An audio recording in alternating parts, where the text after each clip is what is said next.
कहता है any person suing for the specific performance. अब सपोज के फड़ा साहब ने सूट फॉर स्पेसिफिक परफॉर्मेंस किया है अब कॉन्ट्रैक्ट, ठीक है, may also ask for compensation for its breach. वो एक तो कहता है कि जी परफॉर्मेंस भी करवाएं और इसने जो ब्रीच की है वो भी करें।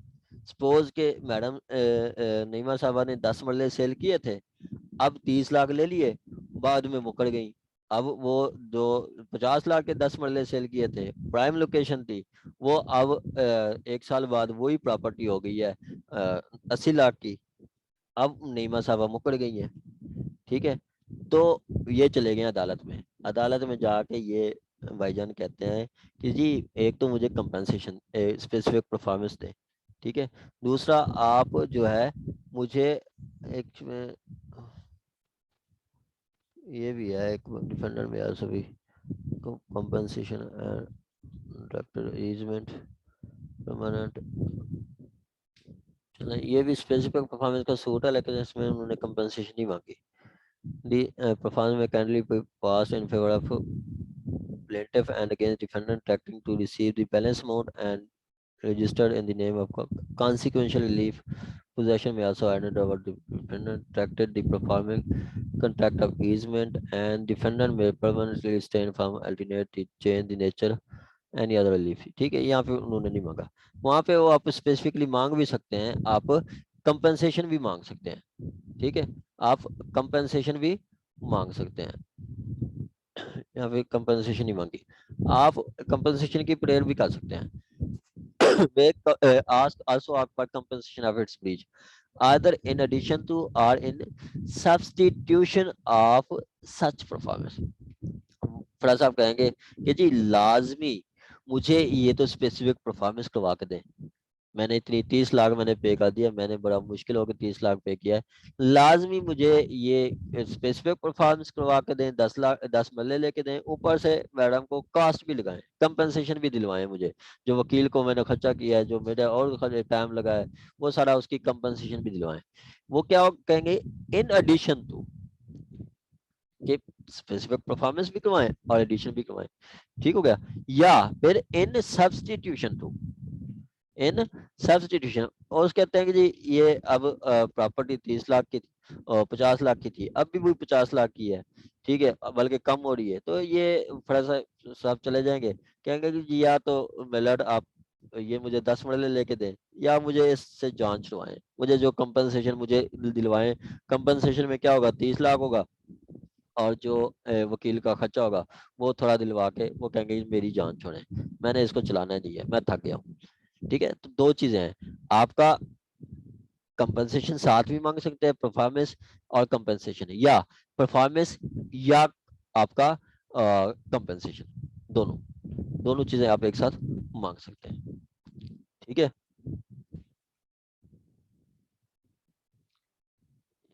आप इसका मैं ऐसे ऐसे आपको कर देता हूँ, चले वो फिर लेंथी हो जाएगा। अच्छा, आगे कहता है जी such performance if any such suit direct suit direct decide that specific performance और नॉट बी ग्रांटेड। अब किसी वजह से जो स्पेसिफिक परफॉर्मेंस नहीं मिल सकती, not be granted, but that there is a contract between the parties, ठीक है, between the parties which have broken by the defendant and the plaintiff and the plaintiff plaintiff is entitled to compensation। अब वो contract perform नहीं हुआ और plaintiff क्या है, entitled to compensation of breach, that breach वो entitled है, ठीक है, it shall award him compensation accordingly। तो कोर्ट उनको compensation दे सकती है जो according to, accordingly का मतलब है, accordingly का मतलब है आपका according to law, ठीक है, according to law। ये छोटी छोटी चीजें आपने साथ देखनी है, एज पर लॉ। ठीक हो गया। आगे कहता है if such suit if such court and such any such suit court decide that specific performance ought be granted, but it is not sufficient to satisfy the justice of case that some compensation of breach should be made to plaintiff. It shall award him compensation accordingly. अब ये वही जो चीजें कह रहा है कि अगर कोर्ट को लगता है कि जी स्पेसिफिक परफॉर्मेंस नहीं होनी चाहिए, ठीक है, तो कोर्ट क्या करेगी, कोर्ट उनको स्पेसिफिक परफॉर्मेंस वो कहती है कि नहीं होनी चाहिए तो उनको कंपनसेशन दे देगी, ठीक है, उनको कंपनसेशन दे देगी। आगे दूसरी बात करता है कि जी हाँ एक और चीज है एंड और सम कंपनसेशन फॉर कॉन्ट्रैक्ट। आगे कहता है अगर वो उसको लगता है कि जी स्पेसिफिक परफॉर्मेंस भी होनी चाहिए तो फिर वो परफॉर्मेंस भी दिलाएगी और उसके मुताबिक कंपनसेशन अगर कोर्ट को लगता है तो कंपनसेशन भी दिलवाएगी।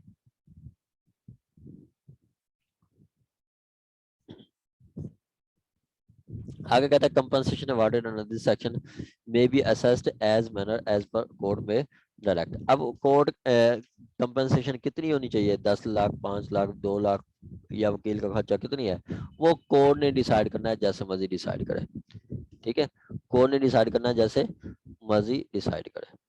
आगे कहता है आपका the circumstances explanation, the circumstances of that contract has become incapable of specific performance does not preclude the court from exercising the conferred by jurisdiction conferred under this section। कहता है कि जी एक ये सर्कमस्टांसेस ऐसे हैं कि जी कोर्ट को लग रहा है कि जी ये स्पेसिफिक परफॉर्मेंस नहीं होगी, कोर्ट को लग रहा है कि स्पेसिफिक परफॉर्मेंस नहीं होगी, तो फिर इसका मतलब ये नहीं होगा कि वो दावा दायर नहीं कर सकता, इसका मतलब ये नहीं होगा कि वो दावा दायर नहीं कर सकता, वो दावा दायर फिर भी कर सकता है, कोर्ट उसका दावा फिर भी सुन सकती है।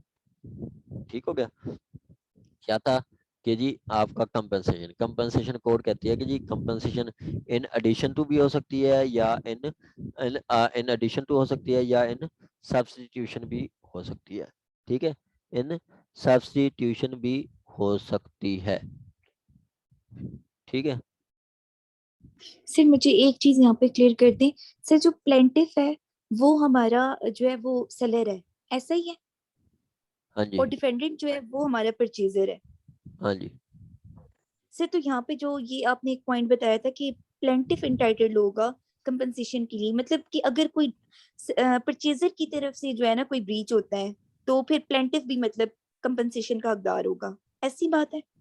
बिल्कुल मैडम, जो डिफॉल्टिंग पार्टी है वो पे करेगी। यहाँ पे ऐसा उन्होंने कहीं पे जो है ना नहीं लिखा कि जी आपका जो पार्टी राइट पे है उसको कंपनसेशन नहीं मिलेगा, जो डिफॉल्टिंग पार्टी है वो कंपनसेशन पे करेगी।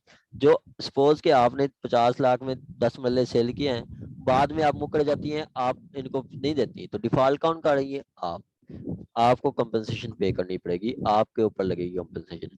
अगर फराज साहब 10 मतलब 50 लाख के लेते हैं, बाद में ये मुकर जाते हैं, कहते हैं जी मेरे से पैसे नहीं बनते, मैंने नहीं लेने, या रेट कम हो गया, ये जो भी हो गया, या कोविड आ गया, मेरे से पैसे बन ही नहीं रहे, ठीक है, मेरा बिजनेस ठप हो गया, तो डिफॉल्ट कौन कर रहे हैं, फराज साहब, तो फराज साहब आपको कंपनसेशन पे करेंगे। जी सर ठीक है। आगे जी कंपनसेशन कितनी होगी ये कोर्ट ने डिसाइड करना है, ठीक है, ये कोर्ट ने डिसाइड करना है कि कंपनसेशन कितनी होगी, वो कोर्ट अपना तरीका अपनाएगी। आगे जी आपका 20 20 इंपॉर्टेंट है। अब लिक्विडेटेड डैमेजेस क्या होते हैं, लिक्विडेटेड डैमेजेस होते हैं जो आप डिसाइड कर देते हैं। अब देखें कि एग्रीमेंट हुआ था नईमा साहबा और फड़ा साहब के दरमियान कि जी 10 मरले नईमा साहबा ने सेल किए, फड़ा साहब ने परचेज किए 10 मरले 50 लाख के, उन्होंने कहा चलें ठीक है जी।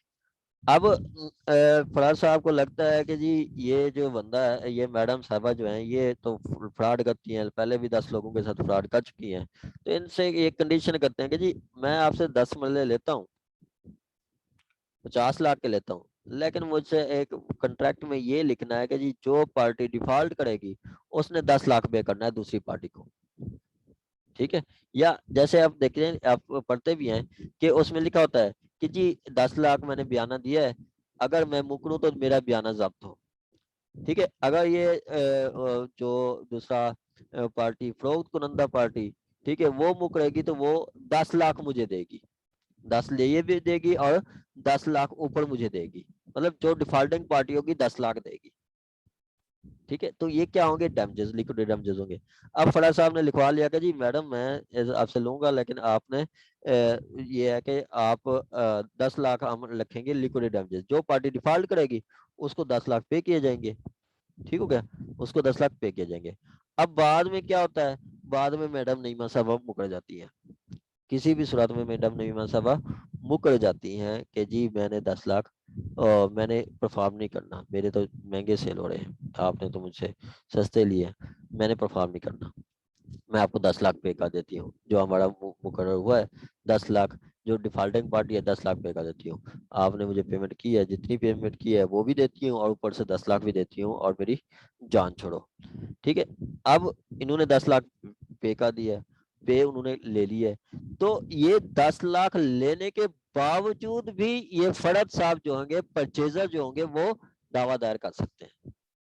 मतलब लिक्विडेटेड डैमेजेस जो है वो आपको बार नहीं करते कि जी आप वो सूट ही नहीं ले सकते, वो आगे दावा नहीं कर सकते।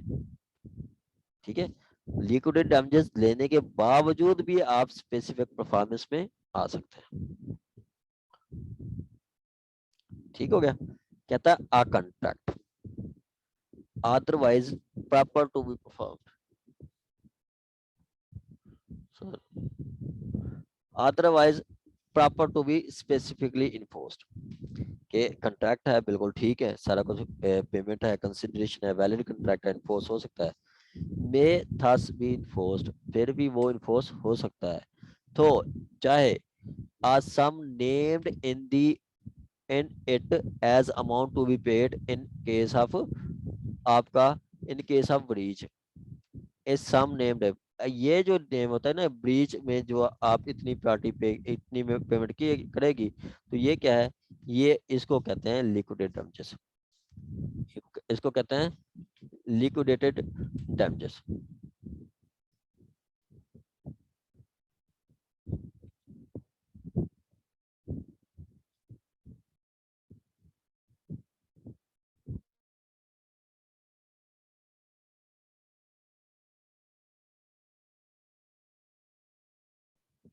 अच्छा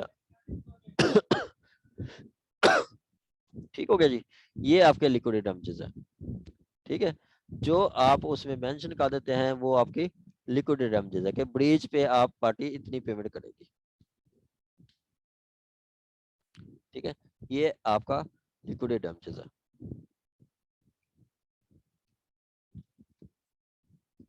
सिर्फ यानी कि any amount predetermined in the contract. हाँ, be paid in case of breach. ठीक है, जी सर, एनी ठीक। Amount predetermined in contract be paid in case of a breach by defaulting party. ठीक है, अब ये लिक्विडेटेड डैमेज है, and thereby and the party in default. अब जो डिफॉल्ट पार्टी डिफॉल्ट है मैडम, आप डिफॉल्ट पे हैं, तो इज विलिंग टू पे, अब वो 10 लाख पे करने भी चाहती हैं, 10 लाख पे करना चाहती हैं, तो फिर भी वो इन्फोर्स किया जाएगा। ठीक है, वो इन्फोर्स किया जाता है, कंट्रैक्ट अदरवाइज भी परफॉर्म मे बी इन्फोर्स, उसको इन्फोर्स किया जा सकता है, चाहे जो लिक्विडेटेड डैमेजेस हैं वो पे भी कर दे पार्टी। ठीक हो गया,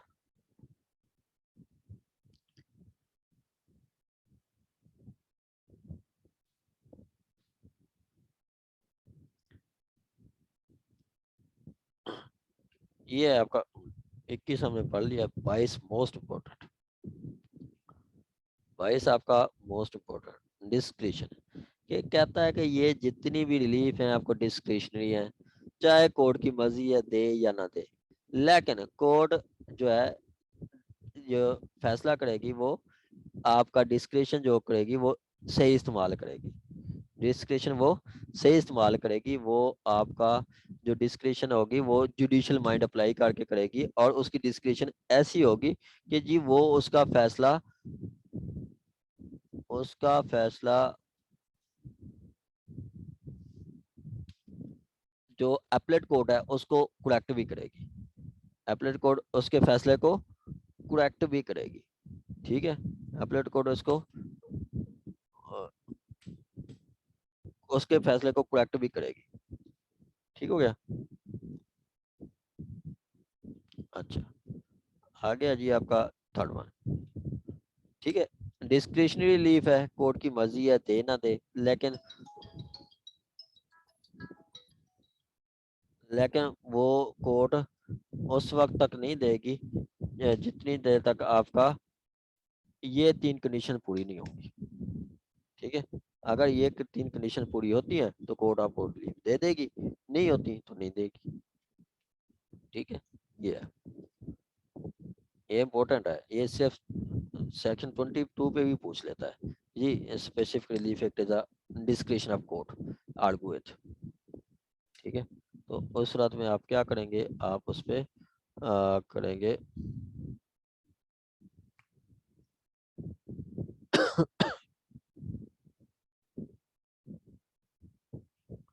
challenge discretion of as to decreeing the court के, कोर्ट डिस्क्रिशन इस्तेमाल करेगी ये आपका डिक्री करने के लिए, ये आपका डिक्री करने के लिए कोर्ट डिस्क्रिशन इस्तेमाल करेगी।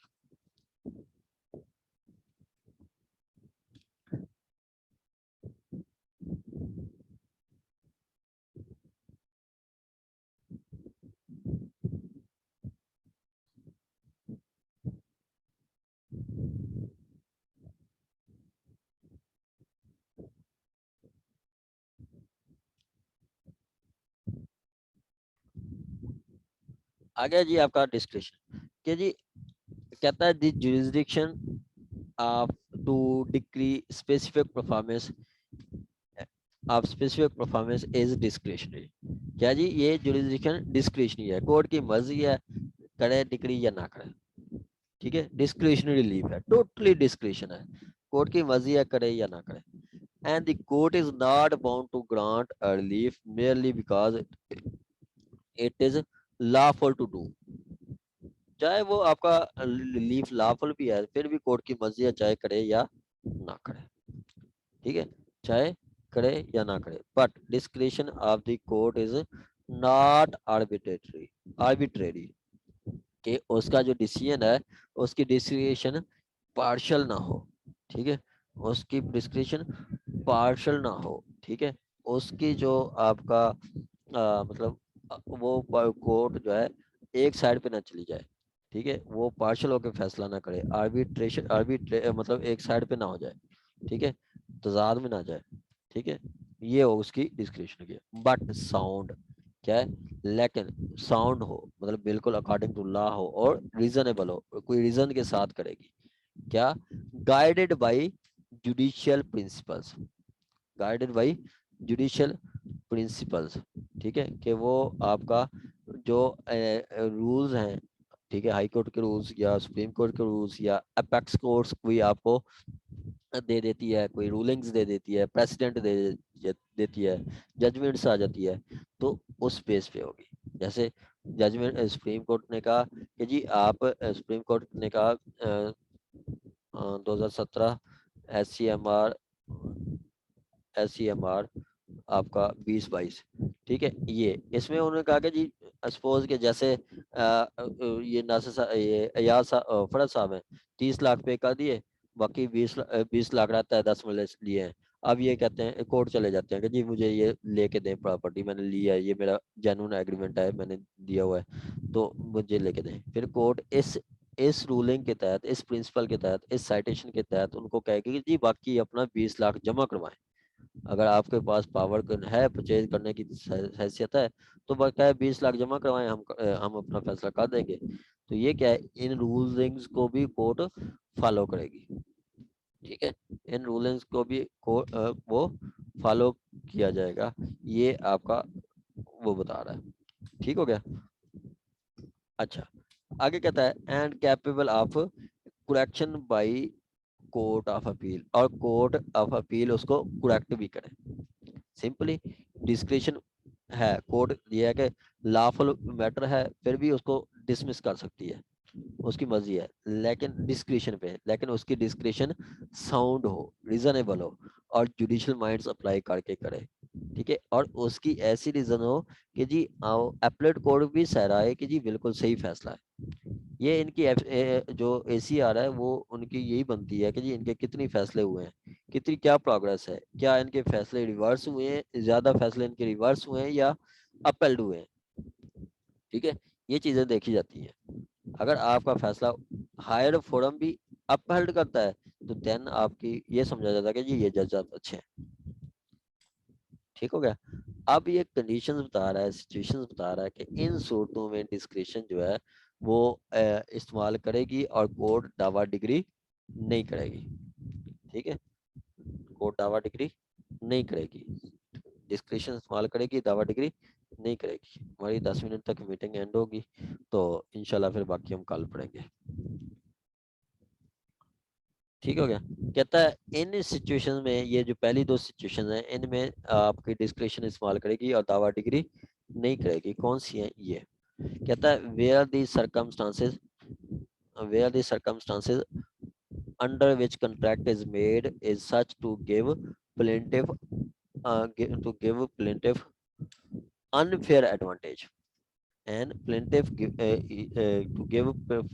an unfair advantage। अगर plaintiff को unfair advantage दिया जाता है डिफेंडेंट पे, ठीक है, तो ऐसा दावा भी डिग्री नहीं किया जाएगा, ऐसा दावा भी डिग्री नहीं किया जाएगा जहाँ पे उसको अनफेयर एडवांटेज दिया जाता है, ठीक है। अब इसकी मैं आपको लिस्टेशन बताऊं कि अनफेयर एडवांटेज क्या होता है। ये आपकी जो सेक्शन 22 है, ठीक है, उसका आप लिस्टेशन देखें जी, 22 से ये, ठीक है।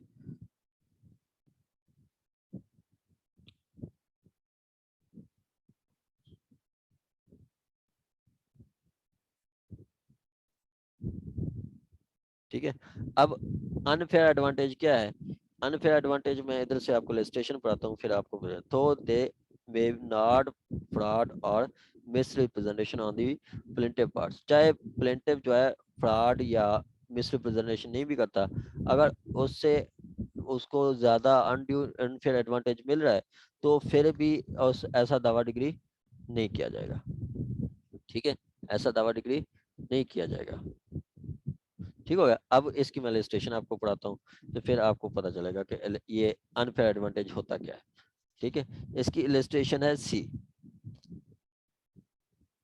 ठीक है, सी, सी क्या कहता है, ए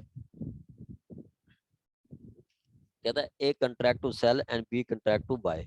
अब मैडम नईमा साहबा ने कंट्रैक्ट किया बेचने का और मैडम फराज साहब ने लेने का कंट्रैक्ट किया टू सर्टेन लैंड, अपनी land, to protect the land from floods it is necessary for owner to maintain expensive embankments, ठीक है, B does not know the circumstances, A conceal it from specific performance contract should not be refused to A. अब देखें, अब ये 10 मरले उन्होंने madam ने cell किए, अब इनको पता था कि जी ये हर साल फ्लड आता है, इंडिया पानी छोड़ता है मौसम बरसात में, तो ये तो पानी ये चले जाते हैं, मेरे 10 मरले तो चले जाते हैं समुद्री पानी में, ये तो साल साल जमीन निकलती नहीं है, तो इसके लिए तो हमें वो बड़े बड़े किनारे लगाने पड़ेंगे। अब ये मैडम नईमा साहब को तो पता है, डिफेंडेंट को नहीं पता, ठीक है। अब ऐसा कोर्ट को पता चल जाता है जी ये अगर दावा डिग्री का दिया तो ये फड़ा साहब के लिए जो है वो आपका मतलब इनकन्वीनियंस का सबब बनेगा और इससे क्या होगा, प्लेंटिफ को अनड्यू अनफेयर एडवांटेज दिया जाएगा, तो ऐसा दावा डिग्री नहीं किया जाएगा, ऐसा दावा डिग्री नहीं किया जाएगा, ठीक हो गया। आ गया जी दूसरा, कहता है where the performance of contract, where the performance of contract would involve some hardship on the on plaintiff on defendant। अब डिफेंडेंट के लिए कुछ हार्डशिप हो which he does not foresee, जो डिफेंडेंट नहीं देख सकता। अब डिफेंडेंट के लिए मतलब अगर का दावा डिग्री होता है तो जो फराज साहब है उसके लिए कोई परेशानी का सबब बनता है। वे आर नॉन परफॉर्मेंस, फड़ा साहब के लिए तो परेशानी का सबब बनता है, अगर परफॉर्म नहीं किया जाता, no such hardship to plaintiff. अगर कहता है कि दावा डिग्री हो गया, फिर तो डिफेंडेंट के लिए मुश्किल का सबब बनेगा। अगर डिग्री नहीं होता तो फिर प्लेंटिफ को ऐसा कुछ नहीं होगा, ठीक है, प्लेंटिफ को ऐसा कुछ नहीं होगा, ठीक हो। तो ऐसी सूरत में भी दावा डिग्री नहीं किया जाएगा, ऐसी सूरत में भी दावा डिग्री नहीं किया जाएगा। अब इसकी इलस्ट्रेशन में आपको ये पढ़ाता हूँ, आपकी जी इलस्ट्रेशन है। कहता है क्या कि जी दी ओनर ऑफ स्टेट, अब मैंने मैडम नईमा साहबा जो ओनर ऑफ स्टेट हैं, contract to sell and B to A to B, B खरीदने वाले हैं, and stipulate that he A shall not be obliged to define the boundary. The state really comprise valuable property not known either to be party to specific performance should be refused to A. B unless uh, uh, the specific performance of contract should be refused to B unless he waive his claim to unknown property. अब कहता है कि जी ये shall not know the boundary and the state really comprise valuable property not known to either of the part of it. अब नईमा साहबा ने suppose के फराज साहब को 100 एकड़ सेल कर दिए, 100 एकड़ सेल किया, कहते हैं ये जो 100 एकड़ है ना, ये रावलपिंडी के साथ जो साथ थोड़ा रावलपिंडी में है, थोड़ा मरी में है, थोड़ा आपका पिशावर में है, ये ऐसे ऐसे कट्ठी जमीन पड़ी है, मुझे नहीं पता कहाँ कहाँ है, ये देखे मेरे नाम पे फर्ज है, आप जाके जहाँ पे कब्जा है, जहाँ से मर्जी जाके ले लें, बाउंड्री शाउंड्री का मुझे नहीं पता, आप जाके ले लें, ठीक है। ये बाउंड्री नहीं बताती, मिल्कियत तो दे रही है, मिल्कियत है, कब्जा नहीं है, पता नहीं है भी कहाँ पे कब्जा, ठीक है। तो ऐसी सूरत में अगर सेल नहीं होती तो प्लेंटिफ को तो कुछ नहीं होता, अगर डिफेंडेंट खरीद लेता है तो इसके लिए तो मसला बनेगा, ठीक है, इसके लिए मसला बनेगा कि जी मैं कहाँ कहाँ से किस किस से पोजेशन लूँ, तो ऐसी सूरत में दावा ये डिग्री नहीं करेगी। हाँ, अगर ये फड़ा साहब कह दें कि जी मैं अपना ये लीफ मतलब जो है मैं अपने आप पे मैं आप पे मतलब जो है ना ढूंढ लूंगा कहाँ जहाँ पे भी पड़ा है, तो मुझे दे दें कोड, फिर इनको इसकी कंडीशंस पे वो बाकी सारे क्लेम वेव कर दे तो इनको दे सकती है। ये था थर्ड। पहला था कि जी आपका अगर वो प्लेंटिफ को अनफेयर एडवांटेज मिलता है तो डिग्री नहीं होगा। दूसरा, डिफेंडेंट को हार्डशिप होती है तो फिर वो भी डिग्री नहीं होगा। तीसरा है कि ये ऐसी सिचुएशन आ जाती है, ठीक है, तो वहां पे लाजमी डिग्री किया जाएगा, यहाँ पे लाजमी डिग्री किया जाएगा, discretion two degree specific performance, ठीक है, यहाँ पे दावा डिग्री लाजमी किया जाएगा। वो कौन सी है, वो ये बताता है, ठीक है। वो कहता है कि where the plaintiff has done substantial act। अब डिफेंडेंट प्लेंटिफ ने सब्सटेंशियल एक्ट मतलब पे कर दिया है, मतलब उसके जो प्लेंटिफ है सपोज के इन्होंने 40 लाख पे कर दिया है, फड़ा साहब आए 40 लाख पे कर दिया है, ये सब्सटेंशियल एक्ट है। And suffer loss in consequences of contract capable of being performance specific performance, कि ऐसा कंट्रैक्ट जो कि परफॉर्म हो भी सकता है, उसमें सब्सटेंशियल एक्ट उन्होंने कर दिया है इन्होंने फरद साहब ने, मतलब 40 लाख पे कर दिया है, ठीक है, सारी उनकी पूरी कर दी है। फिर भी अगर ये नहीं होता तो फिर उनको जो है लॉस होगा, तो ऐसी सूरत में भी ये लाजमी पे किया जाएगा, ठीक है, ये ऐसी सूरत में भी लाजमी डिक्री किया जाएगा। जैसे ये इलस्ट्रेशन है इसकी के कहता है A A A sell land to railway company. अब मैडम नईमा साहबा ने अपनी जो जमीन है रेलवे कंपनी को दी है। Who contract to execute certain work, who contract to execute certain work for convenience, जो उसने कहा कि जी मैं हम थोड़ा काम करेंगे। The company take the land, the company take the land and use it for the railway specific performance of contract to execute a work should be decreed in favor of A, ठीक है। अब railway company से suppose के दावा किया है, नीमा साहबा ने प्रॉपर्टी सेल की है, 100 एकड़ सेल का दिया है। अब वो कंपनी रेलवे कंपनी ने लिया है, कब रेलवे कंपनी कहती है कि जी हम आपका 100 एकड़ लेंगे, पहले इस पे पटरी तो आप बना के दें हमें, ठीक है, ऐसी जमीन जो ये जो बंजर हैं, ये सारे किनारे लगे हुए हैं, ये सारे सेट करें, हमने पटरी बिछानी है, कोई इसको सेट करके दे। ये मैडम क्या करती हैं, ये उस पे खर्चा कर देती हैं, उस पे थोड़ा उसको सेट करवा लेती हैं अपनी जमीन, ताकि वो पटरी बिछाने के काबिल हो जाए। इन्होंने पटरी बिछा दी, तो फिर रेलवे कंपनी कह के हमने नहीं लेना, तो फिर कोर्ट क्या करेगी, लाजमी ये दावा डिग्री करेगी, क्योंकि उन्होंने सब्सटेंशियल एक्ट, जो कंडीशनल एक्ट थे, वो उन्होंने मैडम नीमा साहब ने परफॉर्म किया है। ठीक है, तो ये है आपका 22। ये अगर आपका 22 आ जाता है तो ये आपने साथ ये लाजमी लिखनी है। ठीक है, अब आप हमारी 1 मिनट मीटिंग रह गई है, जो क्वेश्चन हो तो आप मुझे मैसेज भी करके पूछ सकते हैं, वरना हम कल पढ़ेंगे। सिंपली कहता है डिस्क्रिप्शन इस्तेमाल की जाएगी। डिस्क्रिप्शन, दो डिस्क्रिप्शन होंगी जहाँ पे दावा डिग्री नहीं करेगा। पहली, जब आप प्लेंटिफ को अनफेयर एडवांटेज दिया जाए, वो नहीं होगा, या जहाँ पे